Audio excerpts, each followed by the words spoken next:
When you need mealtime inspiration, it's worth shopping Kroger, where you'll find over 30,000 mouth-watering choices that excite your inner foodie. And no matter what tasty choice you make, you'll enjoy our everyday low prices, plus extra ways to save, like digital coupons worth over $600 each week. You can also save up to $1 off per gallon at the pump with fuel points. More savings and more inspiring flavors make shopping Kroger worth it every time. Kroger, fresh for everyone. Fuel restrictions apply.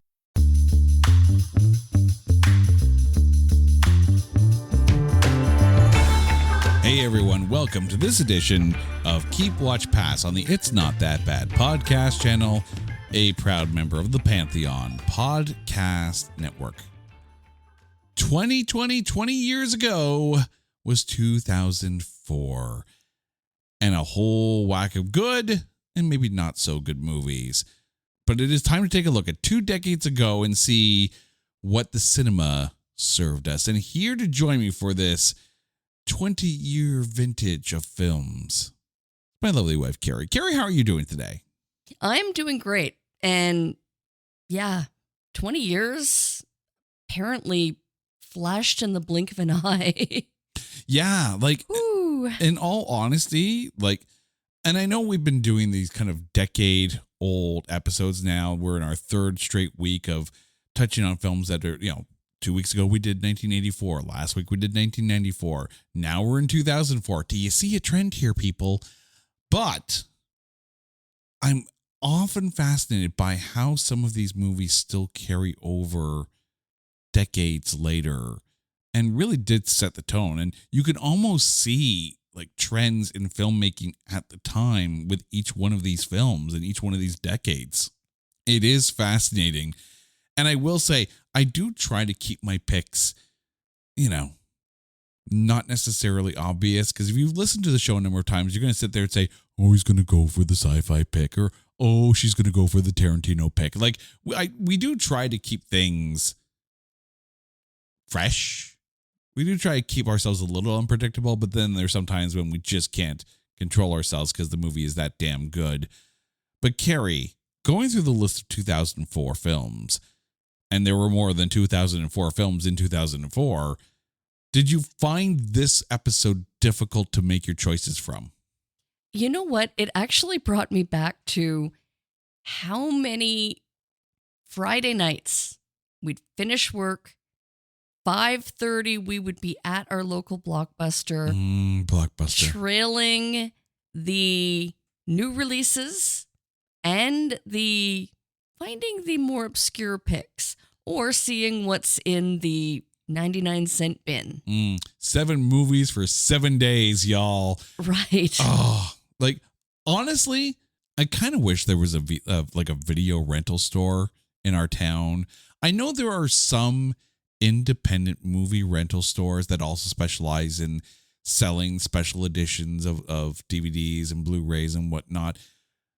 If you have one of those stores in your town, please go buy something, rent something, keep those stores open because those are the lifeblood of cinephiles everywhere. And every city should have their own cinephile hangout and rental place and purchase place because physical media, like, honestly, hold on to those DVDs because you never know how long these streaming services are going to have things on. Don't find yourself having to wish that you had the DVD. Just go out and get it or rent it if you can. If you can still find it. Like, I would love to have a store like that in our town. Are they still making DVDs though? Are they still pressing them? They are. I mean, Best Buy actually came out and said that they were going to stop selling DVDs, as I recall, this year. But they are still making physical media, Blu-rays and DVDs and whatnot. So there are still special editions and releases being put out there. Go. Or even better yet, go to like a garage sale or a yard sale and see what you can pick up. One of these days, if there's ever like a neighborhood yard sale, I want to like go to like a random house, take a look at their DVD selection and find a movie that qualifies for the podcast and like, we found it at a yard sale. Or a beer spa. Yes. Oh, the beer spa. Yes, that is another good option as well. But here's what we're going to do today. No yard sales, no beer spas, beer spa.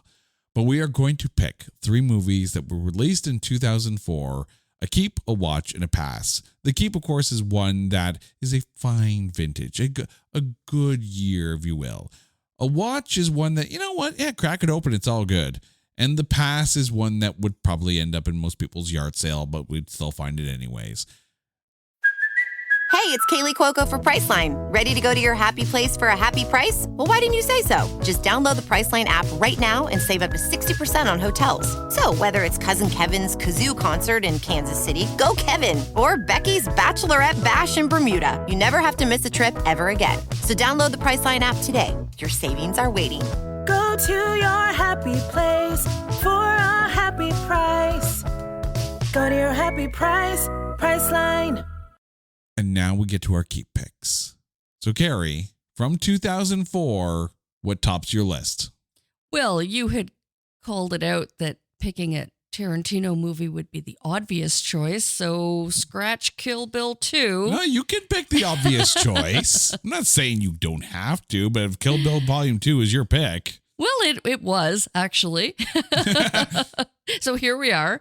As you know, big Tarantino fan, might have a little bit of a collection of movie memorabilia. And Kill Bill was just, I mean, the first one, second one, first one being the year previous, so we can't really talk about it. But as a, I don't even want to call it a sequel or a part 2. It was, well, it is a part 2. It was a very much a continuation as opposed to a sequel, a completion of the story of the bride, and just how wrong she was done. And again, it's the movie where she finds her revenge. You know, I mean, Uma Thurman is absolutely kick-ass, incredibly, just absolutely perfect in this movie. And you know what? All the other actors too. Like, I really like that they brought more to the backstory of their wedding. Of, you know, I mean, all of the players, right? It was, anyway. You know me. I have to go with Kill Bill 2. That's my choice. I will say, if you put a gun to my head and said I had to choose one or the other, I'd probably choose Kill Bill Volume 1. I always prefer that one more due to the different style choices for the different chapters in that movie. Kill Bill Volume 2 probably had the better dialogue per se, but Kill Bill Volume 1 had the more cool film stylings to the way that he made that part. And the fight scene. Oh, is yes. Incredible. Yes. Oh, Renishi. Yes. Well, I know, but I couldn't pick Kill Bill 1, so here we are. And not a bad pick. Missed it by a year. Not a bad pick. All right. I have a little confession to make. I loves me a disaster film. I do. I absolutely love a disaster film. So when it comes to The Day After Tomorrow, this is a really good one. And I think that what I really like about this film is that it's not one of those disaster films where humanity is going to rise as one and get a ragtag bunch of misfits together to stop whatever the disaster is and save the day. No, that's not happening here. You know, there's no space shuttle to the asteroid, and they're going to land Bruce Willis on it and mine his way to save us. No. There's no stopping this disaster in The Day After Tomorrow. You know, it's very much a human perseverance, struggle to survive in the face of an ecological nightmare kind of film. You know, it doesn't play into the heroic tropes that a lot of disaster films do. Like, take a look at 2012, right? There is so much that happens in 2012 where it's like, oh my God, you survived this. Same thing with Armageddon. You know, Deep Impact, also similar to, Pompeii is a little different because there's no stopping that volcano. Dante's Peak, there's no stopping the volcano. And that's the thing too. Like with these natural disaster type films, like I'm talking natural disaster films, there's no stopping the natural disaster. You are meek little humans. You can't stop Mother Nature. And The Day After Tomorrow had a very realistic take on things, despite the, this isn't an asylum film. This isn't, 12.0 earthquake, or category 17,000 hurricane. No. It's The Day After Tomorrow. They put a little bit of science into it, and they put a lot of humanity in this one. And I really enjoy this one. It's definitely not Geostorm. I'm sure one day we'll do a disaster film stretch and Geostorm will be in there. This is not Geostorm. This is The Day After Tomorrow, and it's damn good. My watch film, and I know we have this on DVD, because this is when Tony Scott was cooking as a director and Denzel Washington was, and still is, the man on fire. That film, so good. Very young Dakota Fanning in that. But this was Tony Scott really selling his directing style. Around the same time like Domino was made, like had that very cool, early 2000s, lots of font on the screen, lots of quick edits and whatnot, and some very, very cool, almost like frame burning, blending kind of look. Like Man on Fire is a fantastic film. Over to you. What's your watch film? Well, this is a movie I watched just last week, so clearly it's one that is on very high rotation. Mm-hmm. Harry Potter and the Prisoner of Azkaban. I'm not surprised because we're in that era. You can start to pick those films. Oh my God. 20 years later, I'm still watching this movie. In fact, to be fair, I was about, 20 years behind the curve on this? Yeah. But the cool thing is, like, we went and watched the entire Harry Potter run when they re-released it in theaters this year. Every week it became, it was our weekly date, right? It was our weekly Harry Potter date. You brought your muggle along, me being the muggle. It's all good. But there were films in this series where when you see it on the big screen again, you catch things. And I'll admit, when Prisoner of Azkaban, when we first watched it, I didn't catch a lot of it. And I didn't enjoy this movie as much as you did right off the bat. Really watching it again in the theater, like I gained a bigger appreciation for everything that was in this film. And it's so much more smartly directed and smartly written than I initially gave it credit for. Like the entire Hermione using the time turner throughout the film, and like that is, I only really caught it this year, and I got it and I appreciate it. So yeah, I get it. All right, your pass pick from 2004. Okay. Yeah, I never got Napoleon Dynamite when it came out. Even now, today, when I sit here talking about this movie 20 years later, I get that it's quite often memed and, I don't know, maybe spoke to a generation, but I don't get it. Maybe I'm old. I don't get Napoleon Dynamite. Really, please help me. If you're a fan, if there's something I'm missing, please help me. Help me to understand how this was ever made. Again, it feels like it was a sketch that just went on for too long. Yeah, you know what's funny? I'm with you on this. I am. Like, I cannot understand for the life of me how this film has a tomatometer of 72%. Wow. I don't get it. What's the audience? 74. People liked it. People liked it. I know. And again, no disrespect, but help me understand. It did. What am I missing? It felt like a couple of moments with a movie sloppily stitched around it. Like I don't understand it. I really don't. I don't. Not that I don't understand. I don't understand the allure to it. I think that's the thing. You can not understand a movie, but you can get why people like it. I don't understand why this film became a pop culture moment, and it did. It did. It did. And even still, like, I see T-shirts and any sort of memorabilia, and I don't get the allure. I don't know. Yeah. I'm with you.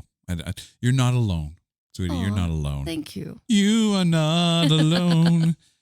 All right. Pastime, right? Do you have a Snickers bar?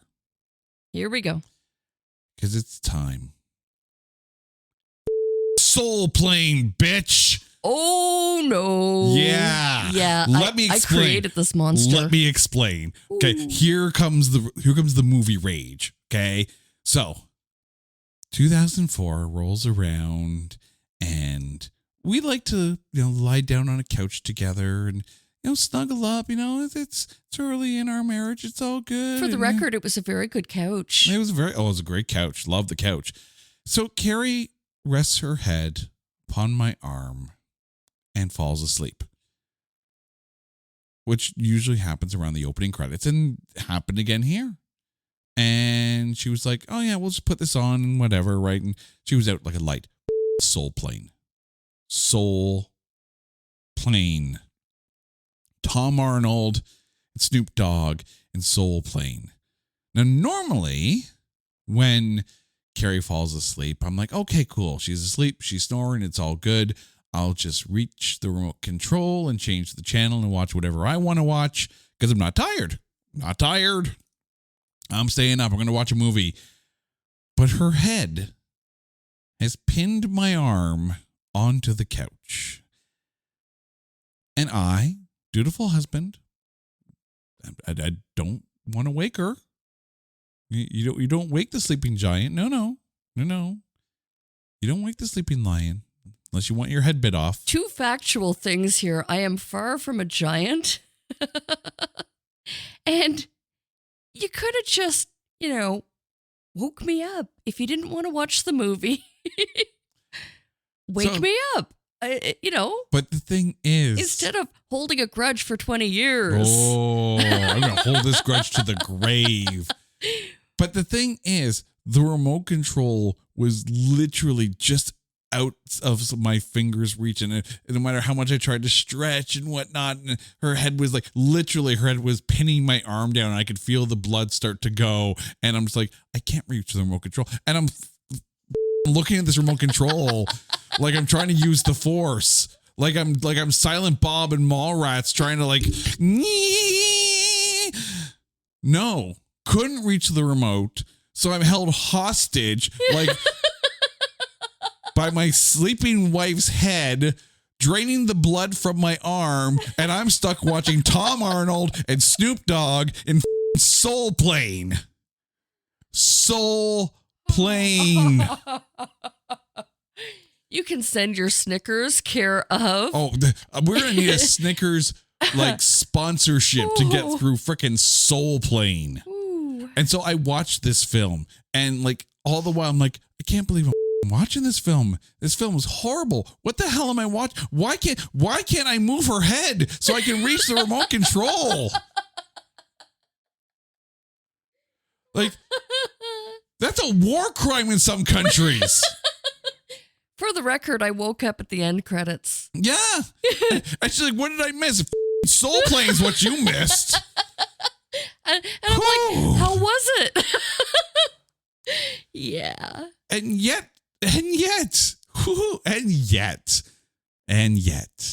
haven't killed her yet.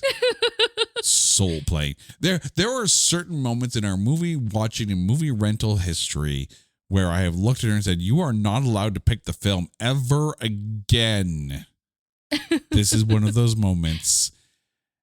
It was literally, she may as well have just strapped me to a chair and put toothpicks in my eyes and hold it open, Clockwork Orange style, But instead, no, I got an arm where if you tapped it, I would get pins and needles because there's no blood rushing through it because her head has pinched off the vein and I can't reach the remote control because I'm not a Jedi and I can't change the channel. So I'm forced to watch Tom Arnold and Snoop Dogg in Soul Plane 20 years ago. And he's still angry to this day. 20 years. Ooh. The pain still lingers. The scars remain. Ooh. The movie I picked as my pass was Soul Plane. That's my hallmark ending to this episode. Whew. All right. Thank you for that therapy session. I needed that. I knew that. That was the 20-year purge right there. Because I knew at some point when we started this show, somehow we were going to have to find a way to talk about Soul Plane. Here we are. Keep Watch Pass. Talking about movies of 2004. And I have my therapy. So thank you, I think. You feel okay? I think I'm going to be okay. You're going to be okay. You know what's going to happen too, eh? Someone's going to write in. Can you guys do an episode on Soul Plane? F you. Ooh, do it. I mean, we'll still watch it because if the viewers want it, then we will provide it for the viewers. So, we love you guys. It's all good, but anyone requests that, and I'm going to hate you right through to the end of the episode. I don't care who you are. We'll shout you out. Well, thank you very much for your attention and your request. And then when the show's done, I'm going to drink something very, very strong. Soul Plane. Ooh. All right, Carrie, thank you so much for this. Now, please remind our listeners what your Keep Watch and Pass picks are for 2004. I can't even remember anymore. I'm all about Soul Plane right now. I am keeping Kill Bill 2. I'm always watching Prisoner of Azkaban, the third Harry Potter movie, and I'm passing on Napoleon Dynamite. All right, I am keeping The Day After Tomorrow. I am watching Man on Fire, and I am putting into Azkaban Soul Plane. I can't even say it without feeling anger and no blood in my right arm. It's like freaking phantom limb syndrome here with my arm. Like literally, say the word Soul Plane, all of a sudden my arm goes numb. Ooh. All right, Carrie, thank you. And to you, our listeners, you guys know the drill. If there is a topic that you want us to cover on Keep Watch Pass, or if there's a movie you want us to cover on It's Not That Bad, hit us up on social media at Not That Badcast, or go to our website at notthatbadcast.com. And while you are there, check our coming soon page. You'll see what we're working on. Drop us a line. We want to hear from you. Until next time, she's Carrie. I'm Jay. You guys are awesome. We're jumping on the Soul Plane. We're getting the hell out of here. Take care.